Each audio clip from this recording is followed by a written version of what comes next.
We just had to put it in the corner because he stole enough. I was standing. Thank you. So I have a book here. Could you want water?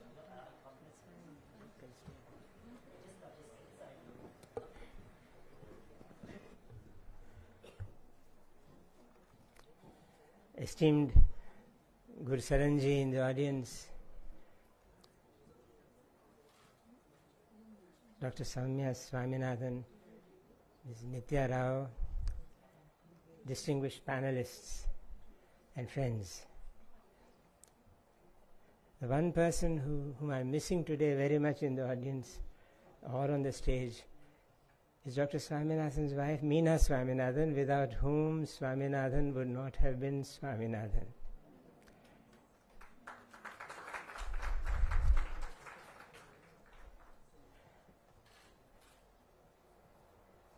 I will share an anecdote very quickly, inspired by the presence of somebody who knows New York very well on the stage. There was this Sri Lankan Tazi Vitachi, a great journalist, who went to New York on one of his regular visits, and as happens with most visitors to New York, got into a conversation with a taxi driver who looked at him with the rear view mirror and asked him, "Are you from the country where they breed like," and he mentioned an animal which I will not repeat the name of. "Are you from the country where they breed like?" So Vitachi, the Lankan, knew that the reference was to India, and no Lankan or no neighbor of India likes to be mistaken to be an Indian. They are Lankans or Bangladeshis or Maldivians.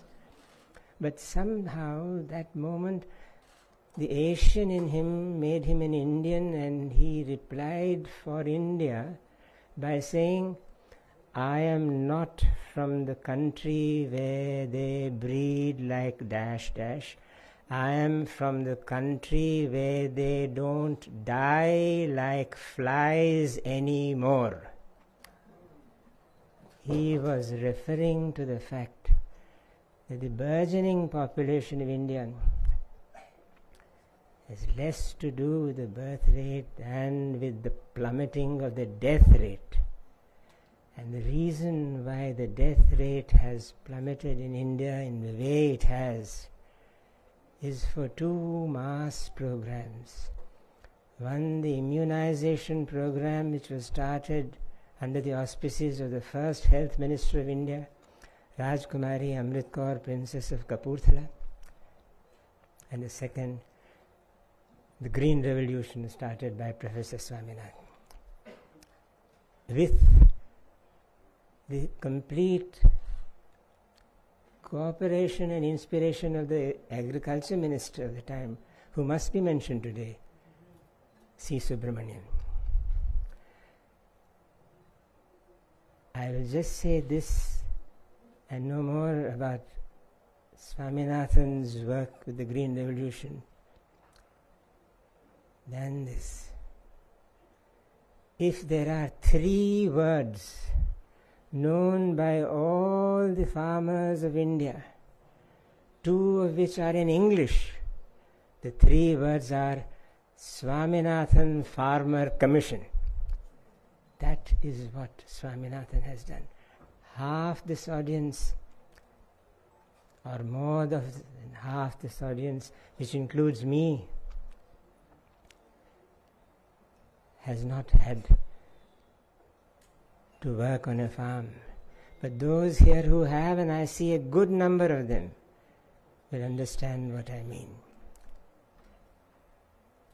I want to say in the few seconds that are left to me that calendars are very strange things. Tomorrow is the birth centenary of Professor Swaminathan, and today is a forerunner of the great event that is going to mark the centenary. But today is the 80th anniversary of the bombing of Hiroshima. 70 years ago, in 1955, when M.S. Swaminathan was 30, two scientists, Bertrand Russell and Albert Einstein, along with 9 other scientists of world renown, issued from London what came to be called the Russell-Einstein Manifesto, right in the midst of the Cold War. And in a press note that accompanied the manifesto, Joseph Rotblat said memorably to the world's leaders, to the leaders of countries which are nuclear weapon countries, are going to become, or potentially to become nuclear weapon countries, remember humanity, forget the rest. The Pugwash movement came out of that initiative. And 50 years or so later, M.S. Swaminathan, renowned the world over for what he had done for agriculture in India, was asked to become president of the Pugwash conferences on science and world affairs. President of the Pugwash conferences, M.S. Swaminathan. That is one facet of his life which needs to be known better than it is. And I'll round off by saying that at the 50th anniversary of Pugwash, when Swaminathan was president of Pugwash, he said the following, which is very important for us to recall today, the 80th anniversary of Hiroshima. The world, said that statement issued from Pugwash under Swaminathan's presidenship, the world may have been lulled into a false sense of security, given the fact that nuclear weapons have not been used since the Hiroshima and Nagasaki bombings in 1945. But time is not on our side. The sober reality, said Pugwash under Swaminathan, the sober reality is that as long as nuclear weapons exist, they will one day be used. It also said the US and Russia should take immediate steps to de-alert the more than 1,200 warheads that each country has on high operational alert status, ready to be launched within minutes. Friends, Bismarck once said that preemptive war is suicide from the fear of death. Swaminathan's work for agriculture has given India and Indian farmers life. Swaminathan's work as a scientist went beyond agriculture and plant taxonomy to what has been called by another Indian whom Priyambada, who needs our congratulations today, has invoked more than once as the only sin committed by modern science. I thank you for the opportunity to start this conversation and to hear this distinguished panel speak on one of the makers of India's destiny and the founders of India's stability in food security and the world's stability in security against nuclear annihilation.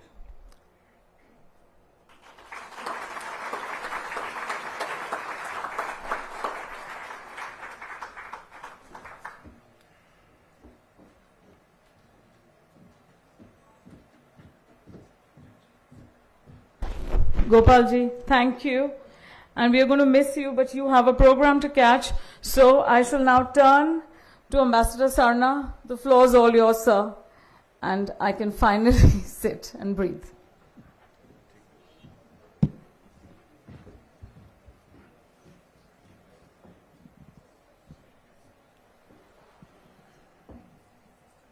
Well, thank you very much, Priyambada, and thank you, Gopalji, for that very inspiring keynote. We have an exceptionally powerful panel, a panoply of speakers who could hold the entire evening each on their own. So this is not going to be easy, but we'll try to make it a conversation if we could. And so I hope the speakers won't mind if I keep bouncing back and forth a bit and not keeping it in serial fashion. I think having read this exceptional book more than once now, I thought there were two quotations which really framed today's discussion. And one was the quotation used in the book of Mahatma Gandhi, which says, "In a gentle way, you can shake the world." And the second is a quotation of Pandit Nehru, which said, "Everything can wait, but not agriculture." So I thought that really these two quotations frame the man and the subject. So I would love the panel to sort of, as they get into the discussion, to keep the man as well as the subject at the heart of things. And since I'm going to start with you, Shashi, if I may, essentially you've done so much work on Pandit Nehru, Nehru in India and those years, and that was the point, sort of the end of the Nehru era when Dr. Swaminathan came into his own and started his work. Would you be good enough to set the stage for us as to where India was, what were our challenges, what were our compulsions, and what did we have to do? Sure, thanks, Navtej, and congratulations again to Priyambada on this wonderful book. I have a forward to it myself, and I sort of would start the story with the Indo-Pakistan War of 1965, the Jai Jawan, Jai Kisan War. One of the reasons, of course, that Shastriji mentioned the Kisan is precisely because India was facing not just war, but starvation at the same time. Our economy was in a bit of a shambles, beleaguered by the rigors of war, by failing monsoons, recurrent droughts, dwindling foreign exchange reserves, and plummeting industrial production and exports. And exacerbating all of this was a steady decline in agricultural output, which had created a debilitating food crisis. Then Mrs. Gandhi comes to power, and she finds herself dealing with all of this in a critical time.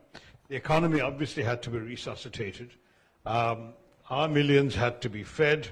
The depredations of hunger were ravaging a lot of Indians. And here enters, as it were, on the stage of history, M.S. Swaminathan. It's true that as people who care about history, history often remembers those who win the wars, but not those who win harvests. And even at that time, while we were fighting and had just come out of that conflict inflicted upon us, there was another war being waged within India. One in the very furrows of our fields. We had, sadly, our soil yielding more desperation than grain. The memory of the Bengal famine just a couple of decades previously was still haunting our leadership. Especially in the 60s when there were successive failures of consecutive monsoons, widespread droughts, and the national mood, despite having rallied behind the flag in two successive wars, 62 and 65, was pretty downbeat. And we found the seeds of salvation in the shape of M.S. Swaminathan, a man who had actually come of age to study medicine, then discovered that the Bengal famine was happening around him. He was a youth at the time. He came very quickly to the conclusion that no medical treatment can cure a country that's dying of hunger, of starvation. And so he argued that freeing a country from hunger was the first step to actually overcoming and ensuring its public health. And so he gave up the scalpel, turned to the soil, went off to America, studied, acquired degrees in zoology and agricultural science, training and specialization in genetics and plant breeding, and then came back to India at a time when we were living in the contemptuous phrase, ship to mouth, when the Americans were sort of grudgingly on a month-to-month basis sending us ships of PL 480 wheat. I think Montague may be the only one on the stage old enough to remember that era. Apart from me, there really was. PL 480 was an incredibly well-known phrase. It was in the headlines of the newspapers every day. And so dire and humiliating was our situation that when Mrs. Gandhi made her first official visit as Prime Minister to the US, the New York Times ran a headline saying, "New Indian leader comes begging." Okay, so that's the situation we were facing at that time. Reliant on American goodwill and grain, as Ram Goha has written in his history.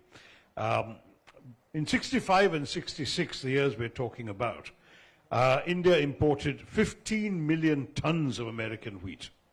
That's how desperate we were. So that's when, as we've already heard, M.S. Swaminathan had the idea of collaborating with Norman Borlaug, the American Nobel Prize winning scientist, to import high-yielding varieties of wheat to Mexico and then adapt them to Indian conditions. Adaptation was Swaminathan's particular contribution. And he also had a vision that went beyond just the seeds and adapting the seeds. He had a vision for agricultural reform. He asked for transformations in the ecosystem, irrigation, fertilizer use, farmer education, and essentially the political will that came from Indira Gandhi. And I will say that the combination was irresistible. We had a Prime Minister who understood the problem, did not like the humiliation of being called a beggar, wanted to change it, backed Swaminathan to the hilt. And he, of course, with the full weight of her government behind him, created what we call the Green Revolution. Between 65 and 75, under Swaminathan, we doubled India's wheat production. Punjab became the granary of the nation. Warehouses that once lay empty now brim with surplus, and the same country that had depended on foreign handouts became within a decade self-sufficient in food. I'll come back to that. And that's the historical context. Thank you very much. Of course, I will resist asking you whether the pressure of that LBJ was putting is similar to what Trump is putting on us today. But there are parallels, it looks like. But perhaps we come down to that later. You have opened up the area where I think if Dr. Ahluwalia, you understand what was happening in terms of the economics, in terms of the actual approach to agriculture, the move from heavy industrialization to actually looking at the fields. How easy was it? What was the decision-making process that allowed him to do what he did? Thank you, Ambassador. Well, let me first thank Priyambada and the publishers for inviting me. It's a great pleasure. And it's particularly nice to be associated with a function which honors M.S. Swaminathan. You know, I'm kind of too young, although that may sound like an odd statement at my age, too young to have actually interacted with him directly. But he was dominant in my consciousness of people who've actually changed India. And, when I was in college in India, in Oxford actually, in the mid-60s, this notion, it's not just that we were importing American wheat. The international perception of India was that it's a gone case. I think some guys, the Club of Rome people, actually produced some papers saying, look, India can never feed herself. And in a way, they propounded the triage theory that since India is a hopeless case, let's save other countries. And whatever happens in India, it's unbelievable, but that's the situation that prevailed then. And I think looking back, clearly if you had to identify one person with this transformation, it's Swaminathan. But I think it's important to see what actually happened and reflect a little bit on what does it tell you about economic policy making. Now, I think Ambassador Sarna referred to this quote, which I know that Swaminathan was very keen on, and I think he stuck it in his Farmers' Commission report, quoting Panditji, everything can wait, but not agriculture. But the truth is, in the actual formulation of policy, during the high phase of so-called industrialization, agriculture was made to wait. That was a slogan. It was not actually translated. Had it been translated into policy, corrective steps would have been taken earlier. Okay? Now, I think Swaminathan saw the point and tried to do something about it. You need to realize that, and one image is of a scientist, sort of like a mathematician, sits there and says, I'm going to solve Fermat's last theorem. So you sit, think, and come to a conclusion. That's not what actually happens in the real world. One of the very important things about the revolution that Swaminathan was able to manage is that, he had extensive contacts internationally. I mean, look at the history of how this dwarf variety came about. Norman Borlaug. Not just Norman Borlaug. Some Japanese guy, he had produced a gene, a dwarfing gene, in something called Norin 10. And a visiting Japanese scientist met Swaminathan and said, oh, by the way, you fellows are interested and you better look at this. The thing is, there was nothing very special about increasing yields. I mean, given a bit of water and a bit of fertilizer, yields would increase. The real problem was that when the wheat stalk was very weak and tall, it would just bend over. The slightest wind, it would, what they call lodge. So the name of the game was to develop a variety that would be short-stalked, stronger stem, so that the wheat seeds can be many more and the crop would survive. Norin 10 had done that in Japan. And then it turns out that some American scientists with the occupation administration of Japan had taken that to America. And some other guy called Vogel had made that into a winter wheat variety for the United States. So Swaminathan immediately contacts him. Now it's interesting that Swaminathan knows these guys. I think one of the lessons here, by the way, is that in those days our younger scientists had contacts abroad. I fear that today they don't. I mean, they study, but then they come back, and we don't send them abroad. And unless we do that, we will not actually learn what's happening. When Swaminathan contacts Vogel, Vogel tells him, this is not going to work in India because it's meant for a cold climate.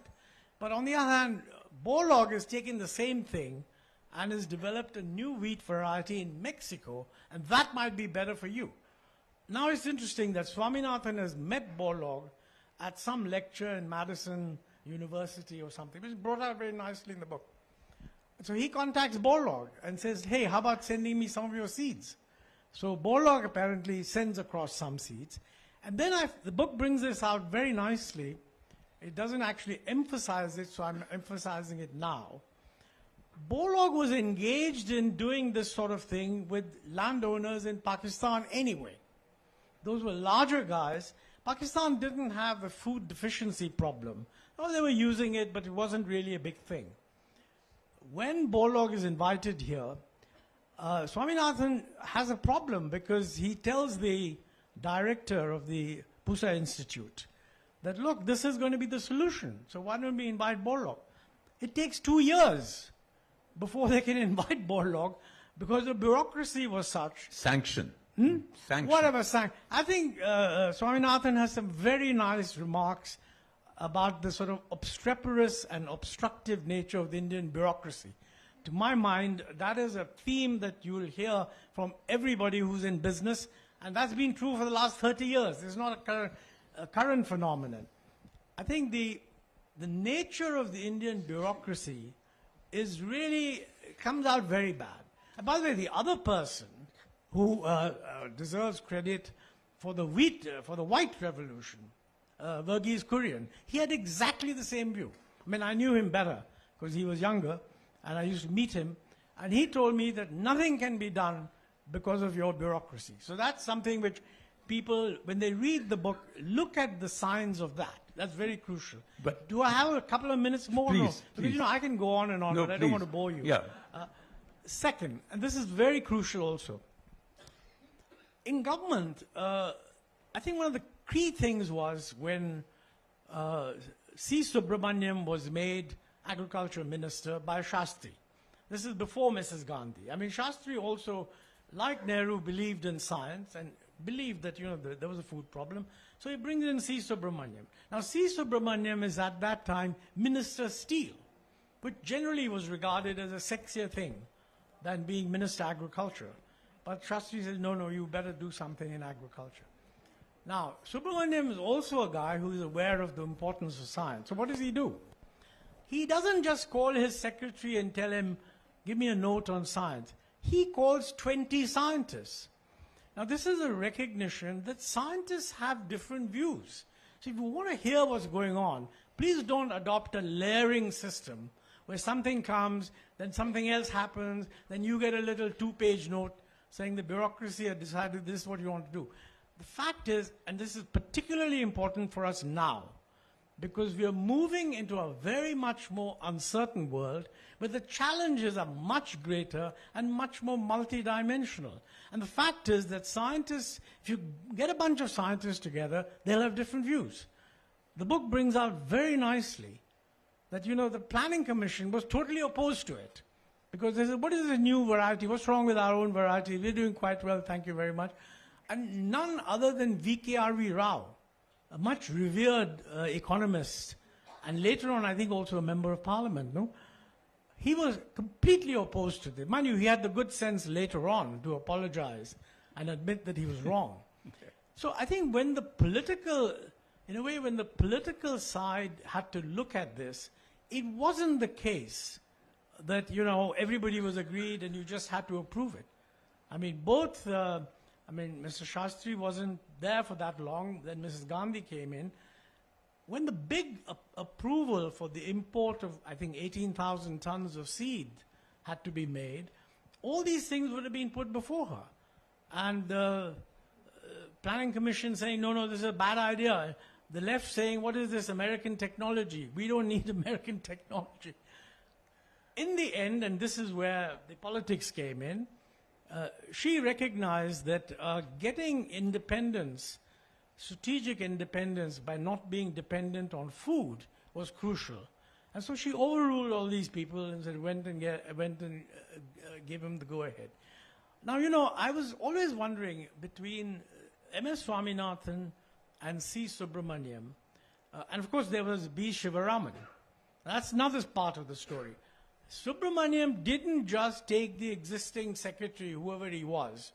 He said, look, if you want me to do a good job, I'm going to choose the person I want. And brought in B. Sivaraman. And then told B. Sivaraman, this is your job. And clearly conveyed to Sivaraman that M.S. Swaminathan's ideas were really good. There's a nice part where Secretary Sivaraman goes and calls on M.S. Swaminathan. In today's day and age, a secretary going and calling on the director of the Indian Agricultural Research Institution, unheard of.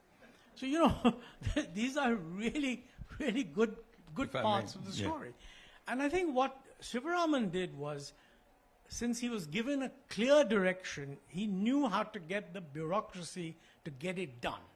That's really the administration's job. Yeah. And frankly, I think it was 1965 that Swaminathan, actually in 63, Swaminathan had said that by 1968 we can achieve self-sufficiency, and we did.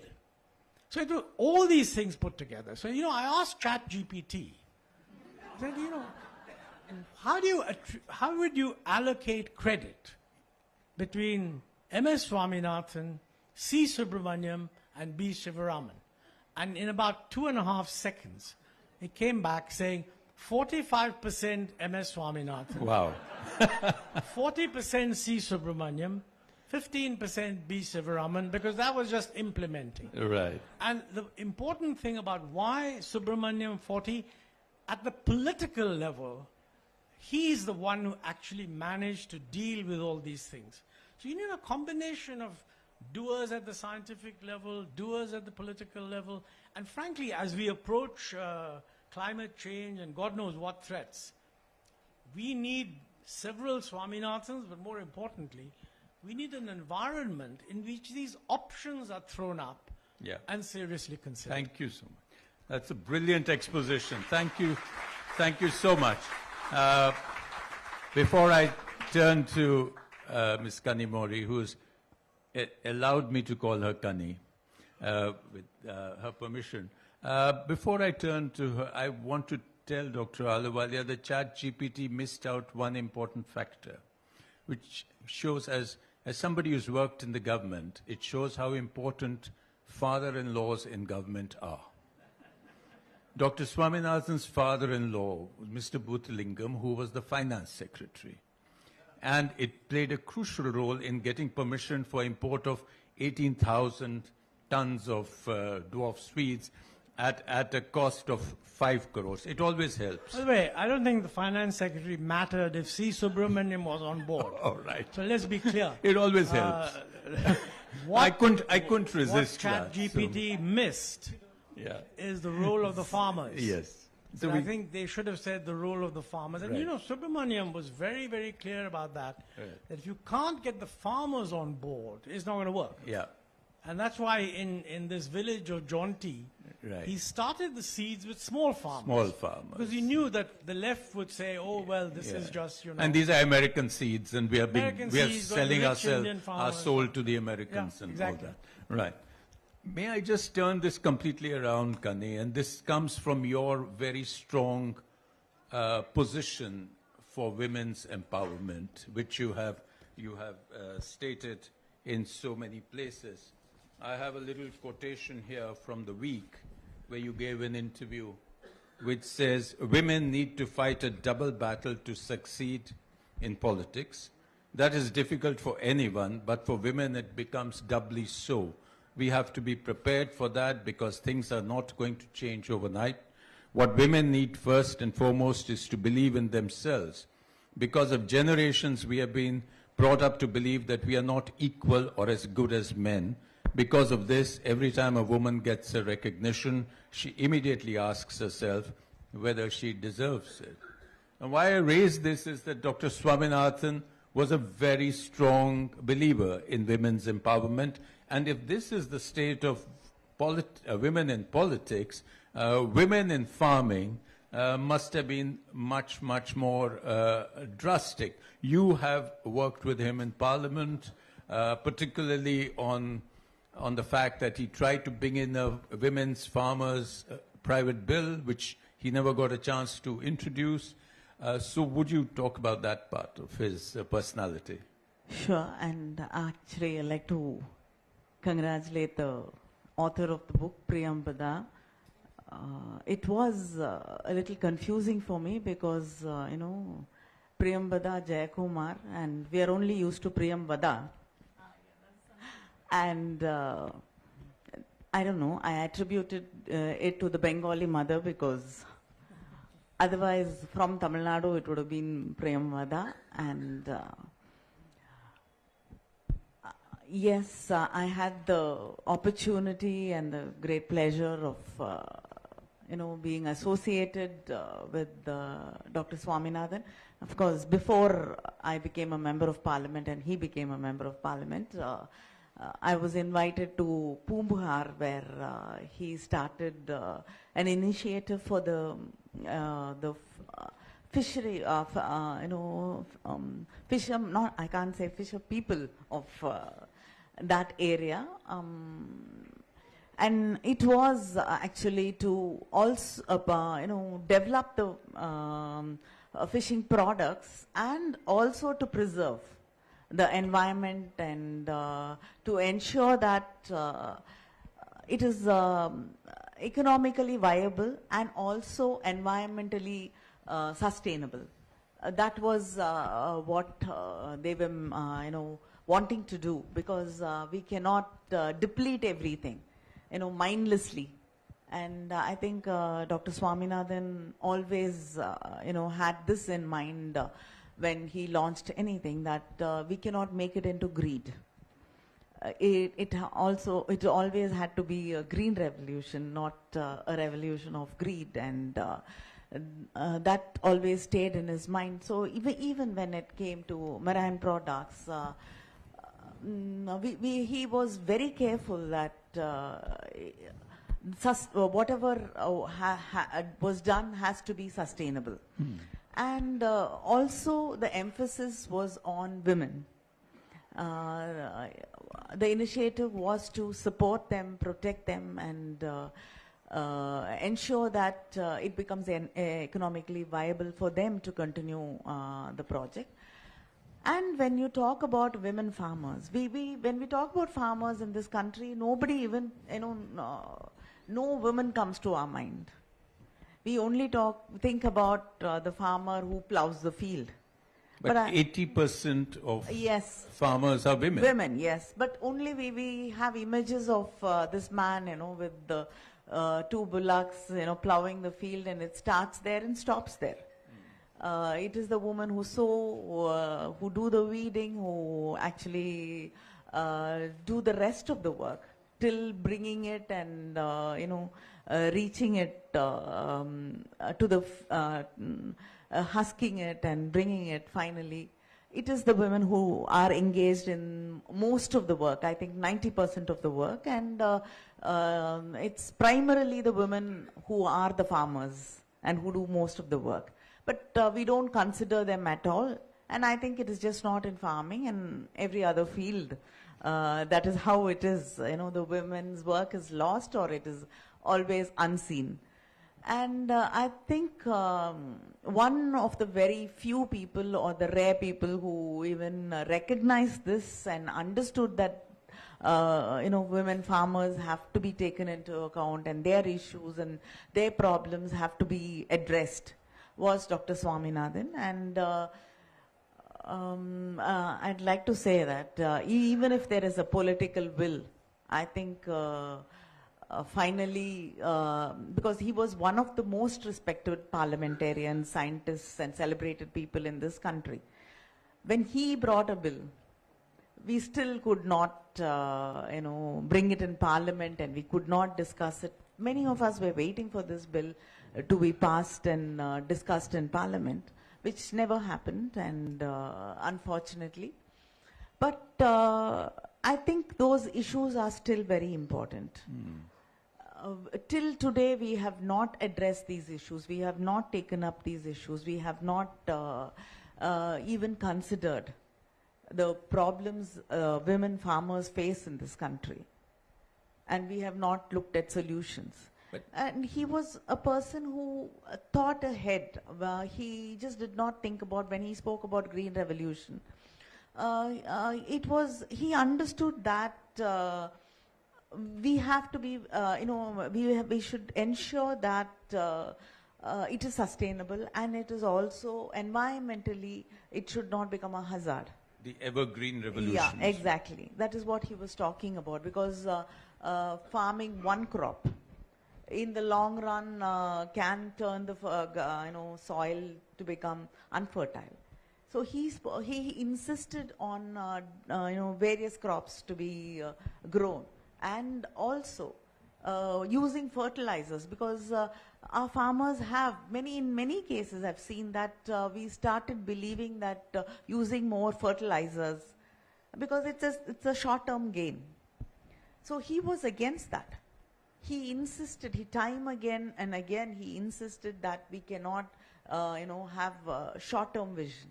Right. We have to look at it in a longer run, where, it has to be, we have to protect the environment. Yes. So, and he believed that women would do that better. Right. They will be able to understand that.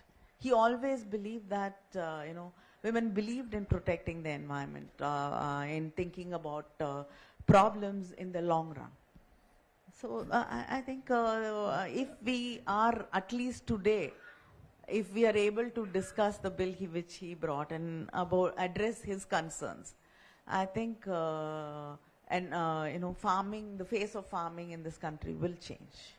Well, thank you. I think you brought up two very important points, which I just throw out, which anybody in the panel, perhaps Shashi or Dr. Aluwale or Priyambada, would address. One is this concept of the evergreen revolution, which he wanted the green revolution to be sustainable. Somehow that message got lost somewhere.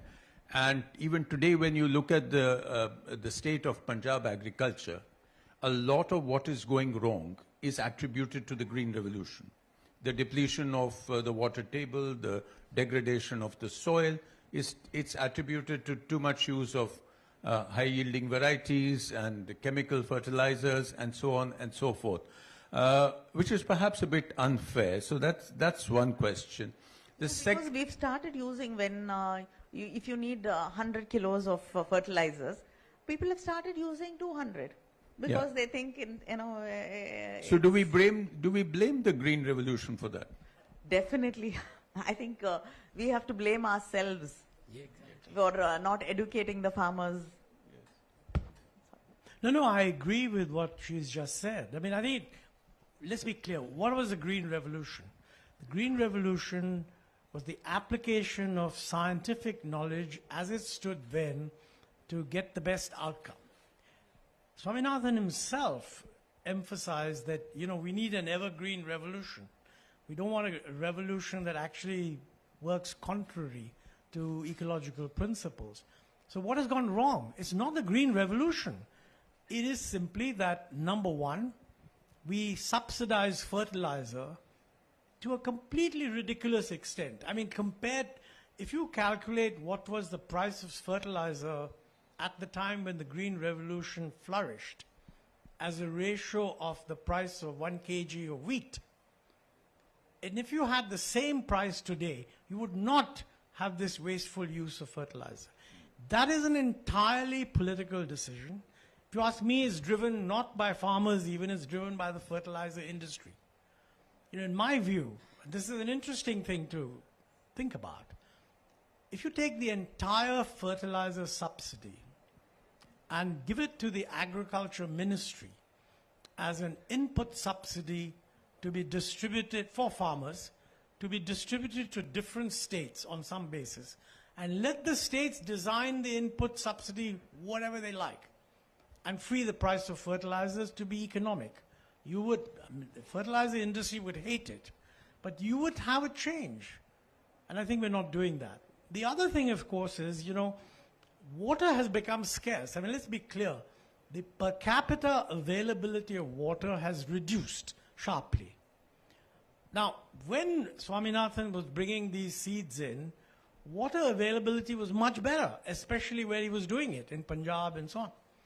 Now, to think that we're going to have the same revolution with the same free use of water and make electricity free in order to make water, I mean, that's just crazy. But don't blame the Green Revolution. I think what is happening is we're not having the discussions which Swaminathan had with other people, getting everybody's views together and find out what's the best thing to do. And I think we need that, basically. Shashi, you wanted to come in on? Yeah. No, just to add that, in fact, I see Soumya sitting in the front row. She's running the foundation that he began back in 1988, precisely to pursue this emphasis on the whole question of the evergreen revolution, the sustainability angle, which is now a buzzword, the whole logic that you have to be aware of the mounting pressures of water depletion that Montague's mentioned, climate change, biodiversity, the fact that in our country we have smallholder farmers, including, of course, women, as Kani has pointed out. He really did think about these things in some detail, and the protection of natural resources was always for him an extraordinarily important element of the Green Revolution. And one thing that I was struck by when I read the book was that, in fact, if you really look at this, his whole vision of economic growth was that it would not simply trickle down but rise up from the soil. That the whole purpose of the Green Revolution was, of course, to grow more yielding varieties of wheat and so on, but generate employment, enhance livelihoods, give voice and agency to the rural poor.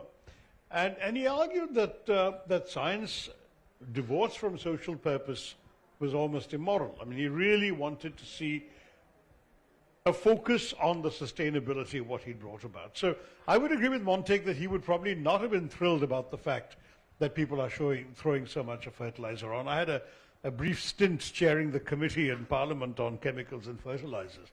And my God, it was packed with people who were simply not prepared to contemplate any reduction of fertilizer subsidies. So Montek, good luck in persuading anybody to pursue that path.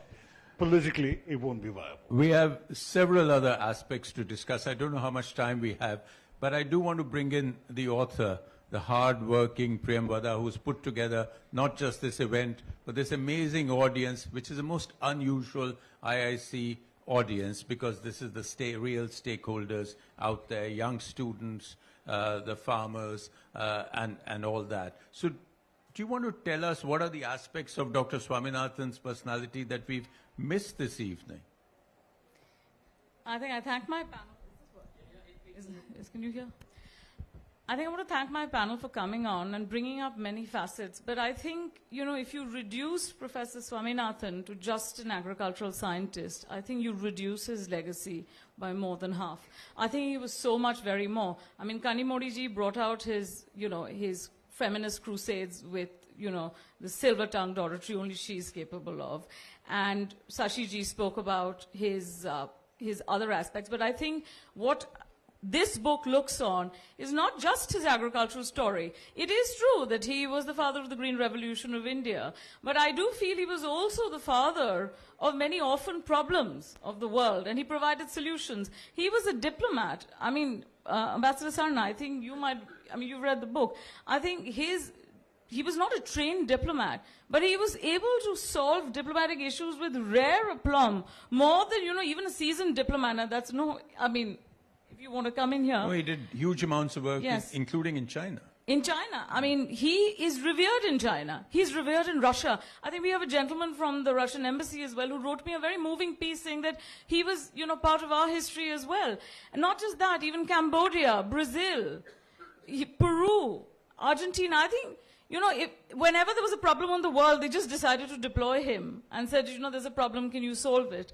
And he was also, my biggest surprise was how seasoned a diplomat he was, and there was reams to kind of study on. And his ecological crusade, the Svalbard seed vault, which is in Norway. Over there, he was apparently, my research leads me to believe that he was the one who propagated the idea that if there was, a doomsday struck, if President Trump struck instead of his Diet Coke button, he struck something else and we had no food to eat, we'd have the Noah's Ark, the seed vault, to look after us. And that was also his ideas. And there are several more in the book. But you should pick up the copy of the book and read it. It looks at his gender crusades. He was a Gandhian. I think his motivating factor almost about everything in life was down to Mahatma Gandhi. And he also looked at so many other aspects of not just diplomacy, but the fact that his evergreen revolution tied up a lot of his other crusades, his gender crusades, his crusades on ecology. And so, we have students sitting over here. There's so many, I think about 100 students here today. Please read the book. Your generation doesn't look at reading. Your generation looks at the other reels. But please read. Books have to be read. The pleasure of reading a book, I think my generation did that. Some of us still do. But do please read. Reading is the ultimate thing to do today. So maybe we do have I'm told about 5 minutes. So do we take a couple of questions and from the audience, if any? Otherwise, we can carry on our discussion. Do I see any hands? Today I want a real solid science question, straight from there. Ji.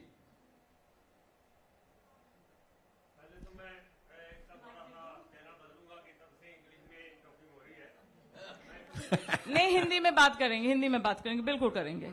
नहीं जी जो करेंगे.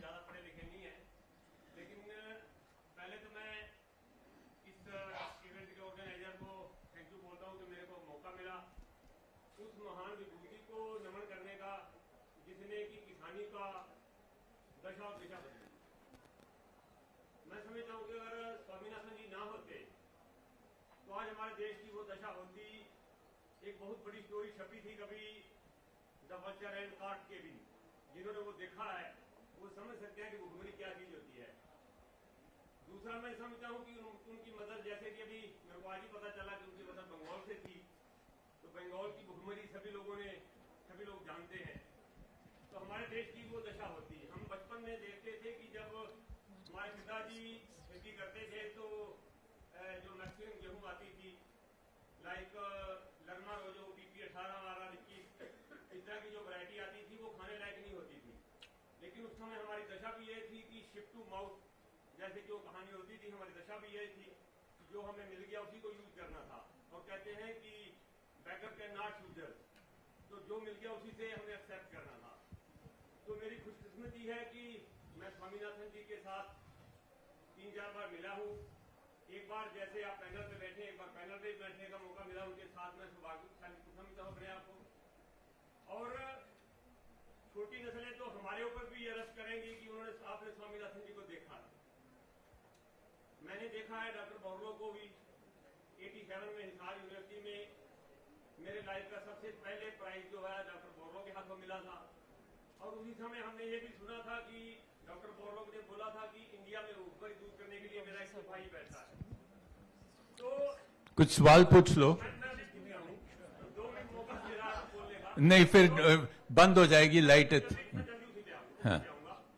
तो उन्होंने जो team तैयार की थी उनमें एक सिपाही डॉक्टर AK सिंह बैठे हैं, डायरेक्टर IRI के, जो उनके विजन को आगे बढ़ा रहे हैं।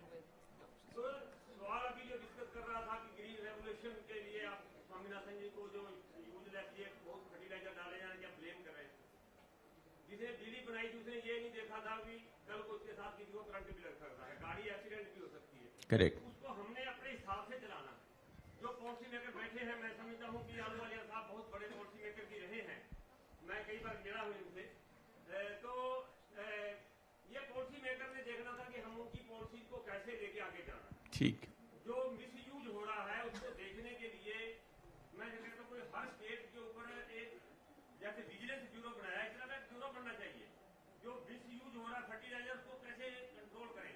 जो हमारे स्टेट का है जो बॉडी है एग्रीकल्चर की, डिप्टी डायरेक्टर या उस तरह के किसी की रिस्पॉन्सिबिलिटी हो। चल, थैंक यू। उनके विजन को अगर आगे बढ़ाना है तो उनको सही दिशा के लिए कि हमें उससे आगे लेके जाना। Thank you. Any student has a question? Yes, sir. We should get a student in. I want a student question. Yes. That boy. That, You want a mic? You want a mic? Do we have a mic to give them?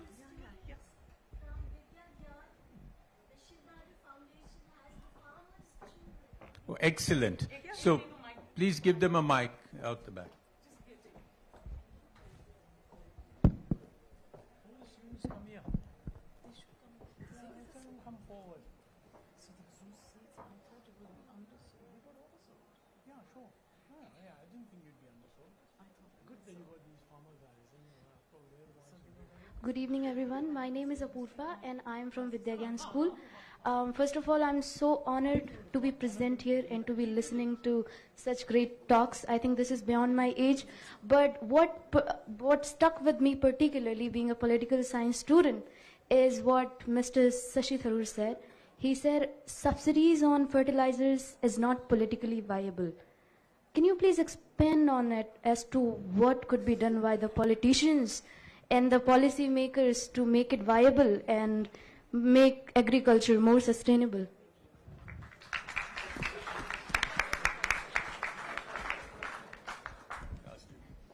What will it take to make politicians give up cheaper fertilizers? I don't think anyone has yet dreamt of a solution to that. Look, the fact is that there are ways in which you can create other incentives. You can change the balance within fertilizers and so on, which they are trying to do in many ways. But at this point, everyone feels that if they don't put fertilizers into the soil, they will not be able to get the kinds of yields that give them the income that they feel they need and so on. And these are particularly the bigger farmers. So I'm sorry to say I don't think I see a solution that will actually enable the government to reduce fertilizer subsidies. Proposals have been made and they've always ended up being rejected at the end, largely because the conviction that politically it would not be popular.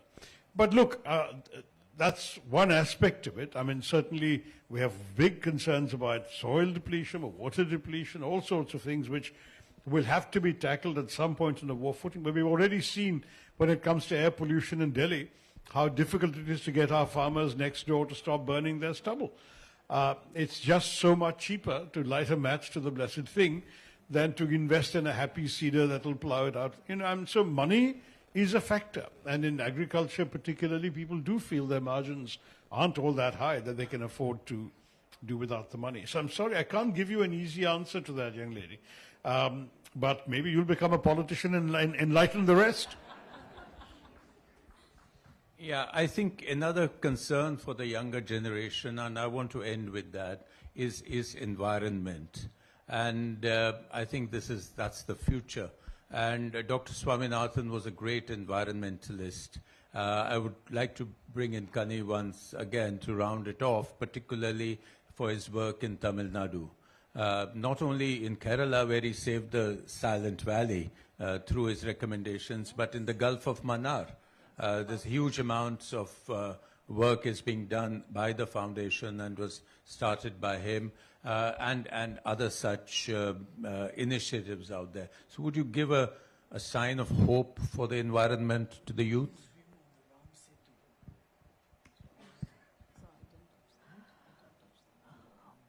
Actually, I like to differ a bit with Dr. Tharoor, because I was chairing the committee just before him. And I definitely think that, I like to give one example. Like when the farmers were using 50 kilos of fertilizers, we just had to reduce the number of kilos of fertilizers in a bag. So, mentally you're just used to using one bag per acre. So when the, number of kilos in the bag is reduced, then the amount of fertilizer used comes down. So same way, I think there are a lot of things which we can do. Awareness is a very, very, very important thing. And I think one great thing about Dr. Swaminathan was that he kept up with the times and he understood the problems which the world faced at that moment. He did not, stay in the past. There are examples when I've seen him in Parliament convince people about, genetically modified crops and how we cannot close our eyes completely to it. I think that there are so many ways we have to keep experimenting. What a farmer finally needs is, the crops, what profit they get out of it has to be good. So if we find other ways, if we start looking at millets, we start looking at other crops, there are so many ways that we can ensure that it is sustainable and it is environmentally safe also. Same thing when it comes to, marine and also protecting it. I think fishing has to be, something which is more conscious about the environment, about the seas, about the future. And I think Gulf of Mannar, today we have to protect it. I think there's a big responsibility because we don't want mining there. I think youngsters have to take that up. We are fighting against that now.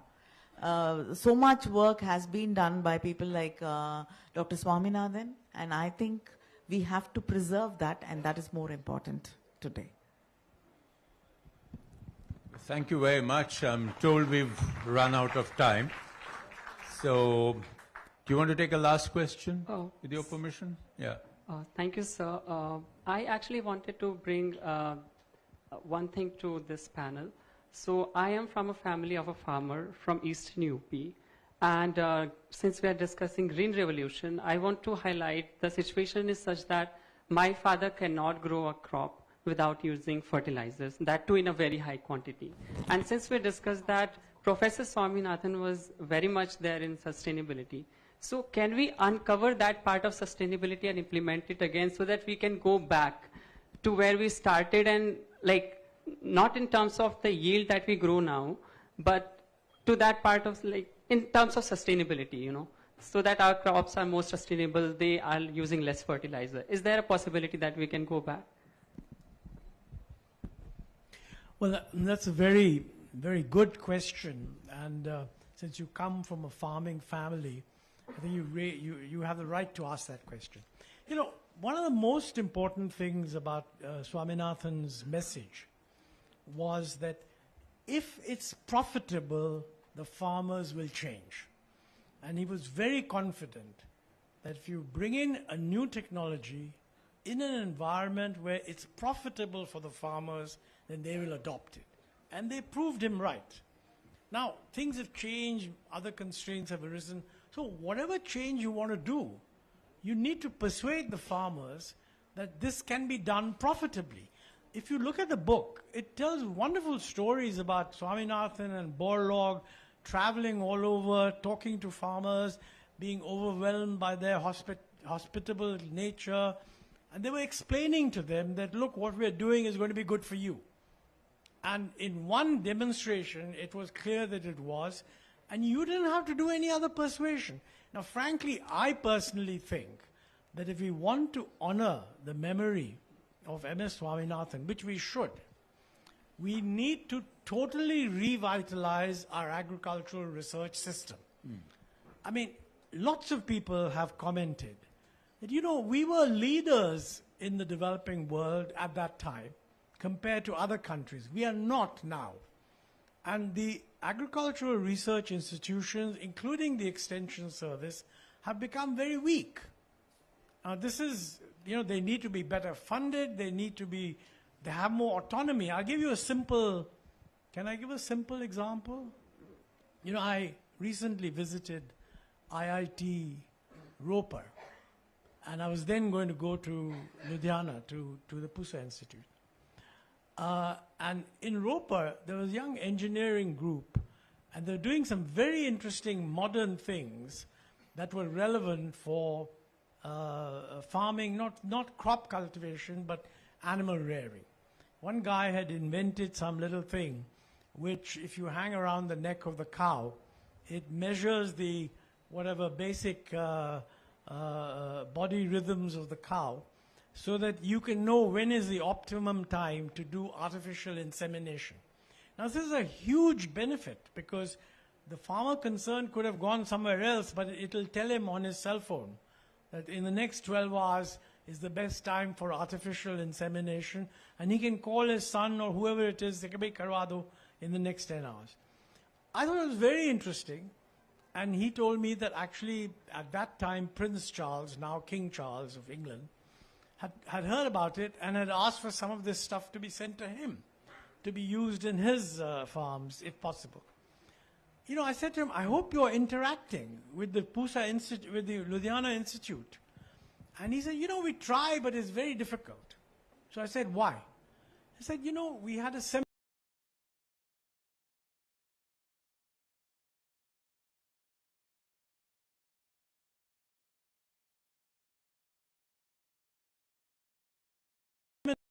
rules of the institute. Nobody can leave Ludhiana without the approval of the director. And the director was not in town. Now, what kind of a system is this? And he wasn't even asking for money. He would have got on his own scooter and come. Frankly, the agricultural research, the Swaminathan Commission, I mean, there's a lot of focus on the price recommendation, fair enough. But it has lots of recommendations on how to revitalize agricultural research. And we need to do that. And we need people taking this message to the farmers. And that's not happening. And that's not the fault of the central government. It's the fault of state governments. Because these things all come under the state governments. Yes, yes. Not to pile on to this, but just to add one more point, which I frankly regret having left out in the foreword I've written to the book. And that is that not only did M.S. Swaminathan bring about our green revolution, but he actually saved the Philippines.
கலைஞ்சிருச்சு Kalanji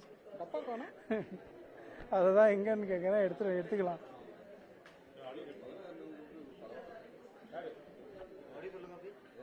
hello hello hello hello hello hello hello hello hello hello hello hello. ஏன் நான் பிடிச்சா வலிக்குதா? வலி